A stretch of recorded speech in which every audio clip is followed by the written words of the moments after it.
გამოტოვოთ კატოს საღამოები რადიო იმედზე.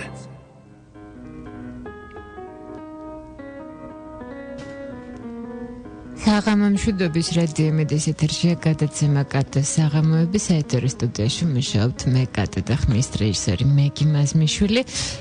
დღეს ასე გადავწყვიტეთ, რომ ჟაკლინ დიუპრე იყოს ჩვენი სტუმარი, ცნობილი ჩელისტი ქალი, რომელმაც 28 წლის ასაკში შეწყვიტა დაკვრა. მიზეზი ეს იყო სამედიცინო დიაგნოზი გაფანტული სკლეროზი. ის 42 წლის ასაკში გარდაიცვალა ამ უკურნებელ სენთან 14 წლიანი დავიდარების შემდეგ. და მიზეზი იმისათვის რატომ ავირჩიე ჟაკლინ დიუპრე არის ის, რომ ხო სწორედ ის მიეკუთვნება ადამიანების იმ კატეგორიას, რომელსაც ჰქონდათ და აქვთ ბალახის სიჯიუტე, რომელსაც საუკუნეებია თიპავენ და მაინც ამოდის. გარდა ამისა ის მიეკუთვნება იმ ადამიანების კატეგორიას, რომლებიც შესაძლოა უკურნებელი სენით არიან ავად, სენით რომელიც დღესდღეობით არის უკურნებელი, ან მაშინ იყო უკურნებელი. რა მნიშვნელობა აქვს, მაგრამ მაინც არ ნებდებიან და რაც თეორია არავის თანაგრძნობას არ საჭიროებენ და პირიქით ესე ღიმილით აგრძელებენ ცხოვრებას.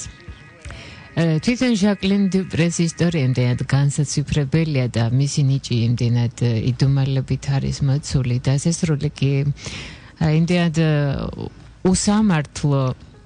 რომ მისი სახელის და მისი სახის გარშემო ალბათ შეუძლებელი იყო, რომ არ გაჩენილიყო მითები და ეს მითები თანდათან რაღაცა ახალ დეტალებს იძენს და უფრო შორდება ნამდვილ ჟაკლინ დიუპრეს ჯეკის, როგორც მას ეძახდნენ და იმ ჯეკის, რომელიც აჯადოვებდა ადამიანებს და ძალიან ბევრ მათგანში სამუდამოდ ტოვებდა კვალს. ჟაკლინ დიუპრე ერთადერთი იყო ასეთი, სხვა მეორე არ ყოფილა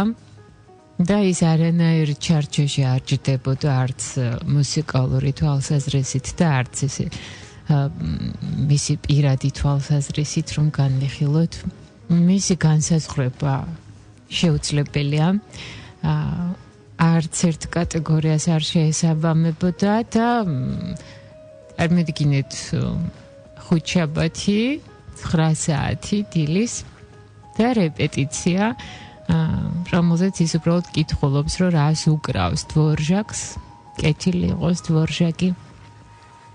ელგარი ესეჭირო იქნება ელგარი რა განსხვავებაა და ყველაფერი ყოველთვის ესე იყო, თითქოს ყოველთვის ყველაფერი ჰქონდა მას მზად და მის ერთი მეგობარი როგორც ხუმრობს ის დაბადებულიც არ იყო ალბათ, როცა უკვე ყველაფერი ჰქონდა მზად. ვისაც არ მოუწია მისი არ მოგვიწია მისი ესე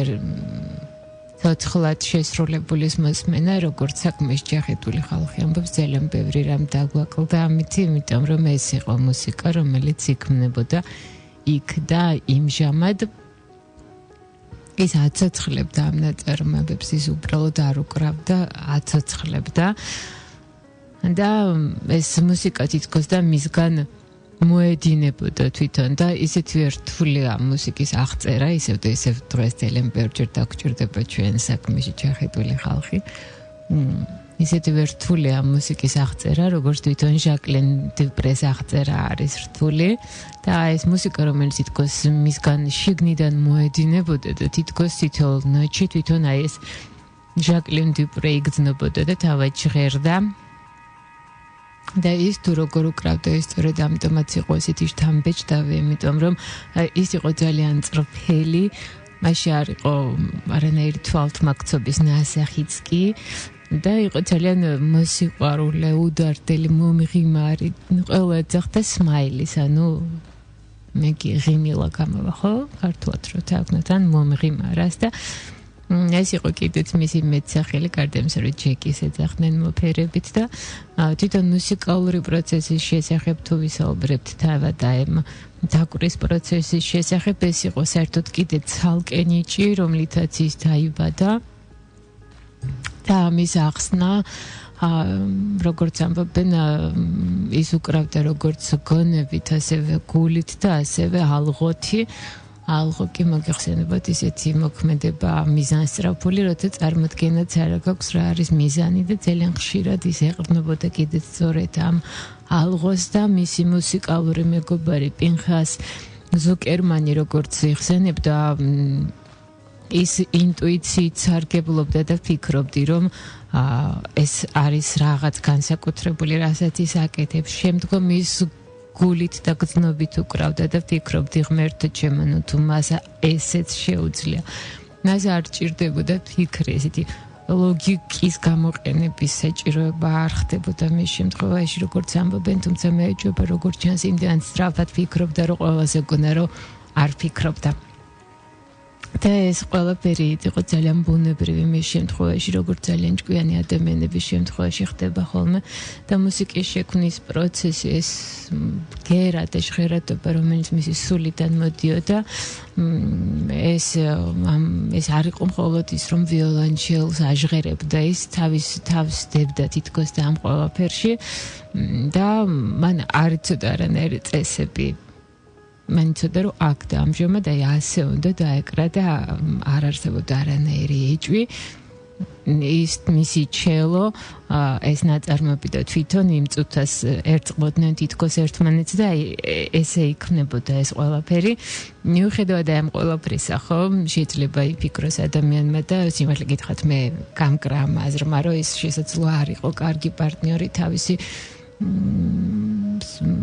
სხვა მუსიკოსებისთვის და პირიქით სულაც არ იყო ასე ის გარდა იმისა რომ საკუთარ თავს ესე გამოხატავდა მუსიკაში იყო არაჩვეულებრივი პარტნიორი ის თითქოს და თავის თავს აძლევდა და უძღვნიდა თავის პარტნიორს და როცა დასაკრავად გადიოდა ის იყო ის შემართული როგორც გენერალი ესე გადიოდა დასაკრავად რომელიც ესე ბრძოლის ველზე მიდის და იმ წამს თელი სამყარო მას ეკუთვნოდა ეს იყო ქალი რომელიც გინდოდა თუ არ გინდოდა მიგაქცევნებდა ყურადღებას თავის თავზე ორკესტრანტები მას აღმერთებდნენ საერთოდ ადამიანები რომლებსაც საერთოდ არ გაუციათ მისთვის არასოდეს ხმა და მხოლოდ მისი დაკვრის ჟღერადობა თუ კონდეთ მოსმენილი ძირითადად ზურგიდან ხედავდნენ მას აღმერთებდნენ მას რეპეტიციების შუალედში არ არსებობდა შემთხვევა რომ ის გარშემო უამრავი ადამიანი არ შეკრებილიყო და ის როგორც წესი იჯდა და რაღაცებს ხალისობდა ეს სხვადასხვა ნაწარმოებებიდან უკრავდა ხანრას და ასე ართობდა და ახალისებდა მათ და მისი ქმარი და მუსიკალური პარტნიორი და დენიელ ბარენბოიმი როგორც იგონებს მე ვფიქრობ რომ ის ადამიანები ვინც ახლოს იყვნენ მასთან იმდენად იყვნენ მასზე მინჯაჭულნი რომ ქვეცნობიერად ცდილობდნენ ისეთები გამხდარიყვნენ როგორიც ის იყო როგორც ამბობენ განსაკუთრებით მიმზიდველი იყო მისი სიწრფელე ის არანაირ ნიღაბს არ ირგებდა ერთ-ერთი მუსიკოსის შეფასებით შესრულების დროს და არც ტექნიკის უკან იმალებოდა და მისი შესრულება ვისაც გაქვთ ნანახი დარწმუნებული არ შეგინიშნებთ რამდენად მართლა ექსპრესიულია მისი შესრულება და რამდენად ძალიან ისეთია წრფელი და როგორც ამბობენ აი ეს თვალები როგორი თვალებიც მას ჰქონდა შესრულების დროს ასეთი იყო ზოგადადაც და არა იმ წუთას ხდებოდა ასეთი უბრალოდ ასეთი იყო ის მუსიკასთან ერთად და მუსიკის გარეშეც და ვინც მას ნახავდა ყოველს უყვარდებოდა და ნუ ვინც დაკვრას მოისმენდა მისას ნუ ეს საერთოდ ორმაგი დარტყმა იყო შესაყვარებლად მის შესრულებაში იყო ყველაფერი მოყოლებული როგორც უჩვეულო ენერგიიდან და ტემპერამენტიდან რომლითაც აჯადოებდა პუბლიკას დასრულებული უდავო სინატიფით და ეს ორი რამ ერთად ესეთი ძალიან დიდი იშვიათობაა თურმე აბსოლუტურად აკონტროლობდა ინსტრუმენტს და ერთ წამში დაუფიქრებლად შეეძლო ნებისმიერი სახის ვარირება ისე როგორც მას ეს მოეგუნებებოდა და სხვა ასეთი ვარიაციებისათვის შეიძლება 8 საათიანი რეპეტიცია დასჭირვებოდა ისევ და ისევ როგორც საქმეში ჯახეთული მუსიკოსები ამბობენ ჯეკი კი აკეთებდა ამას იმიტომ რომ იმ წამს ასე მოეგუნება მისი მუსიკა ყოველთვის უკვე აღნიშნეთ კიდეც რომ იქმნებოდა იქ და იმჟამად და ის საკვრის დროსაც ძალიან ხშირად იღიმებოდა და ყოველთვის ანათებდა მისი სახის სიხარულით, რაც აიღიმებოდა და მისი თანდასწრებით შეუძლებელი იყო თურმე რომ ვინმეს არ გაეღიმა, თითქოს რაღაც ისეთი ჩადოსნური გავლენა ჰქონდა ადამიანებზე. მისი პერსონა ხიბლავდა ყველას, მისი დაკვრა ანციფრებდა იმ თავისუფლებით, რომელიც მას ჰქონდოდა, თან იმ სიღრმით, რომელიც მისგან მოდიოდა. მისი არ იყო ერთი ადამიანი, უფრო ერთგვარი ამალგამა იყო პერსონებისა, ერთი მხრივ ეს იყო აუმღრეველი ინგლისელი ლედი, მეორე მხრივ კი მასში იყო რაღაც ბოშა ქალისეული, რაღაც ისეთი აულაგმავი.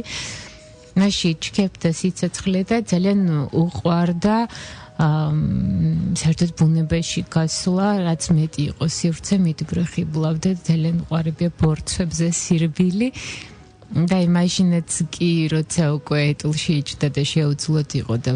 დამოუკიდებლად ვერ ახერხებდა გადაადგილებას, ის მეგობარმა როცა გაასეირნა ქუჩაში, ამ დროს გაწვიმდა და ამანაც კი გაახარა, იმიტომ რომ ყოველთვის ყველაფერი შეძებდა იმას, რაც სიხარულს მოუტანდა და ნაცვლად იმისა, რომ ვარცხნილობაზე დაეწყო წუწუნიან როგორ გაავდრდა, ის წვიმით იყო აღფრთოვანებული და როგორც ეს ქალბატონი მისი მეგობარი იგონებს, ამის მიხვედრა ძალიან ძნელია, თუ კი პირადად არ იცნობდი ჟაკლინ დუბრეს და მეგი კი მანიშნებს, რომ საინფორმაციო გამოშვების დროა და შემდგომ უნდა გავაგრძელოთ უკვე ჟაკლინ დუბრეს შესახებ საუბარი. არ გამოტოვოთ კატოს საღამოები რადიო იმედზე. გრძელდება ჩვენი გადაცემა და ჩვენ ვაგრძელებთ საუბარს ჟაკლინ დუბრეს შესახებ, რომელსაც მისი მეგობრები მომფერებით ჯეკის ეძახდნენ და მისი მეცახელი იყო სმაილი, გამომდინარე იქიდან რომ ის ყოველთვის იღიმებოდა. და ეს იყო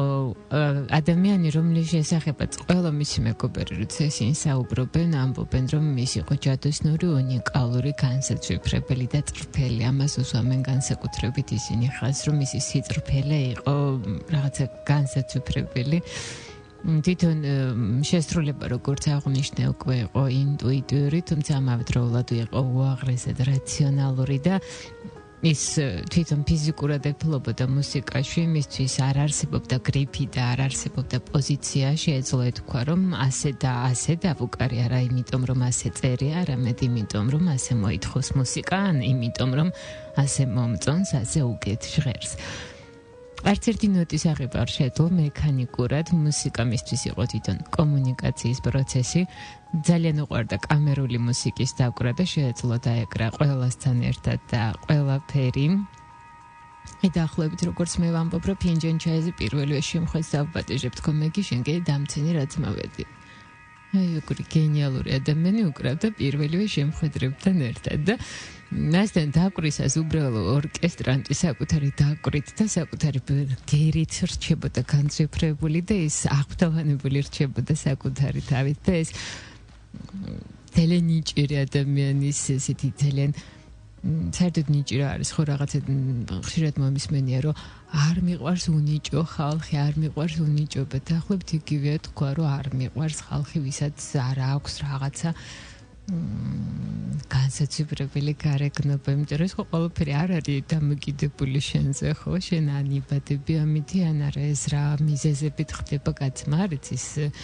ანუ ყველას თავისი ვერსია აქვს ამასთან დაკავშირებით, მაგრამ ის რომ როცა ძალიან ნიჭიერი ადამიანი ამავდროულად ახერხებს და აქვს სურვილი იმისა, რომ სხვებსაც აგზნობინოს, რომ ისინი კარგი ბერენ, ისინი არაჩვეულებრივი ბერენ. ეს ლუის კაჰანის ცნობილი გამოთქმა რომ გავიხსენოთ, რომ აგურსაც კი სურს, რომ რაიმე იქცეს და მას ამ ყველაფერში მერე ეხმარება არქიტექტურა და ახლობით რაღაცა ასეთ ფუნქციას ითავსებდა თითქოს და ჟაკლინ დუბრე და ის ადამიანები, ვინც მართლა უღიმღამ ჟღერდნენ ორკესტრში, როცა მასთან ერთად ესე უკრავდნენ, განცვიფრებულები და აღფრთოვანებულები რჩებოდნენ საკუთარი თავით. მას ჰქონდა იმის უნარი, რომ ერთი მოსმენით დაემახსოვრებინა თვითონ ნაწარმოები და ჩინებულად იცოდა ყველა ნაწარმოები. იყო უაღრესად გულკეთილი, გულუხვი, ამბობენ, რომ მის გვერდით თითქოს სითბოს ასხივებდა და ამავდროულად იყო ძალიან გულუბრყვილო, თითქოს ეს სიჩქარეში გაზარდესო და ძალიან ბევრი რამ რაც ბავშვობაში უნდა გადახდენო და მოგვიანებით გადახდა თავს და ესეც მოგეხსენებათ რომ იმას ვისი გონებაც მისავე ასაკს არ შეესაბამება თავის ასაკის მთელი უსიამოვნებები ატყდება თავს და ასეც მოხდა მის თავს იმიტომ რომ მისთვის ძალიან უცხო იყო ტყვილი საერთოდ არც იცოდა ეს მისი მექანიზმი და გულწრფელად ჯეროდა რომ სხვა ადამიანებიც არ იტყუებოდნენ და მერე სხვა ადამიანები ეცადნენ და მას რამოდენიმე ესეთი კარგი მწარე გაკვეთილი ჩაუტარეს რისთვისაც მას გარკვეული საფასურის გადახდა მოუწია და ძალიან მძიმე გადასატანი იყო მისთვის თავის ოჯახის წევრებს ძალიან არ გავდა ძალიან განსხვავდებოდა საერთოდ მისი გარემომცველი ადამიანებისგან და გამომდინარე იქიდან რომ მისი ამბავის ზღაპარებითაა თითქოს და როგორც ამბობენ ჟანრის ყველა კანონის დაცვით ესეთი ბავშვი ყვავილების გარემოცვაში უნდა ეპოვნათ სადღაც ბაღში და არა ჩვეულებრივ დაბადებულიყო ის უბრალოდ არ მიეკუთვნებოდა იმ რეალობას რომელშიც დაიბადა და ალბათ არ იყო მისთვის მარტივი ამ რეალობას იმასთან შეგუება სადაც ის არსებობდა აქ და ამჟამად რომ იქ და იმჟამად უფრო სწორედ თუმცა ის აღმერთებდა მუსიკას და თავის ჩელოსთან ერთიანობაში ცხოვრობდა ის და მუსიკა იყვნენ ერთნი და ყველაფერი რისი თქმაც მას სურდა მუსიკაში იყო და იმის გაფიქრებაც კი გაფრთხობს ალბათ რომ ფიქრობ რომ როცა ესეთი მნიშვნელოვანი ადამიანისთვის რაღაც და ამ რაღაცის გარეშე რჩება რა მიზეზითაც არ უნდა მოხდეს ეს ყველაფერი და ის რომ აი მუსიკის გარეშე მან ამდენი წელი გაძლო ისევ და ისევ მეტყველებს იმას და მე კიდევ გავიმეორებ რომ მას ჰქონდა ბალახის სიჯუტე რომელსაც საუკუნეები ბავენ და მაინც ამოდის და ალბათ აქვე ბეკეტიც გაგახსენდებათ რომელიც ამბობდა რომ მუდამ ცდილი მუდამ ხელმოცარული მაგრამ რა მნიშვნელობა აქვს მაინც ცადე და უკეთესად წააგე, სხვაზე უკეთ წააგე და ახლობთ ასე ითარგმნება ხო ეს მაინც და მაინც ვერ დავდებს ზუსტ ლიტერატურულ თარგმანზე თავს. მოკლედ ჟაკლინ დუპრე არასოდეს არ ცდილობს არის უაღრესად გულწრფელი ჩელოზე ამ ჩელოცი როცა გამოდის სცენაზე ესეთი თავდაჯერებული ჩანს რომ ყველას გონია რომ ეს მართლაც ასეა თუმცა მას სინამდვილეში თურმე ძალიან ღრნი და ეჭვი იმისა გამოუვიდა და თუ არა შეძლებდა თუ ვერა ну ასე იყო თავისთავად ცხადია ცხოვრებაშიც და ის არასოდეს არ ამბობდა რომ მე ამას შევძლებ ის უბრალოდ აკეთებდა იმას რასაც აკეთებდა ცხოვრებაში ყველაფერი იზიდავდა და იტაცებდა უკვე გითხარით ავდარიც კი მისთვის იყო ესეთი რაღაცა ხედავდა ამ ყველაფერში რაღაცა ისეც